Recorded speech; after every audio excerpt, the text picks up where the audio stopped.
Sachal news net work کی videos میں خوش آمدید۔ ناظرین، ویڈیو سے متعلق اپنی قیمتی رائے کا اظہار کمنٹ باکس میں ضرور کریں اور چینل کو سبسکرائب کریں۔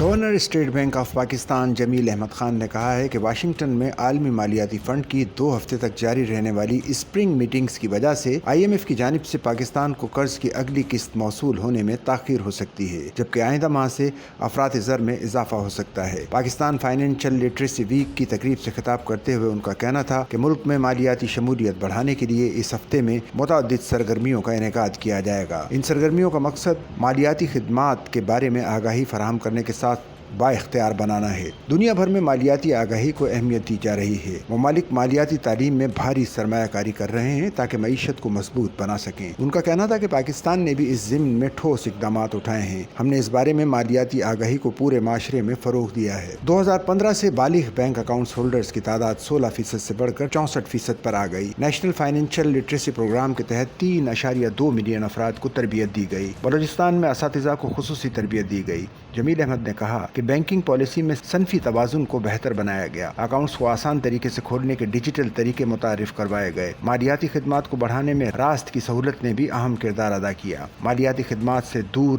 آبادی، بالخصوص خواتین کی بڑی تعداد اب بھی ایک چیلنج ہے۔ گورنر اسٹیٹ بینک نے کہا کہ آج ایک اور تاریخی موقع ہے۔ آج مالیاتی لٹریسی کا قومی روڈ میپ جاری کیا جا رہا ہے۔ 5 سالہ قومی پلان مالیاتی لٹریسی کے فروغ میں کلیدی کردار ادا کرے گا۔ وزارت تعلیم کے ساتھ مل کر قومی نصاب میں بھی مالیاتی آگاہی کو شامل کریں گے۔ اسٹیٹ بینک مالیاتی آگاہی کو فروغ دینے کے ساتھ مالیاتی طور پر مضبوط اور مستحکم پاکستان کی بنیاد رکھ رہا ہے۔ ان کا کہنا تھا کہ مالیاتی لٹریسی پروگرام میں تمام اسٹیک ہولڈر کا اشتراک ہے۔ ان میں میڈیا کے ادارے اور تعلیمی ادارے بھی شامل ہیں۔ کاروباری ادارے اپنے ملازمین کے لیے فائنینشل ویلنس پروگرام کے ذریعے اس مشن میں اپنا کردار ادا کر سکتے ہیں۔ اس مہم کا مقصد ہر پاکستانی کو شامل کرنا ہے تاکہ قومی معیشت کو مضبوط بنایا جا سکے۔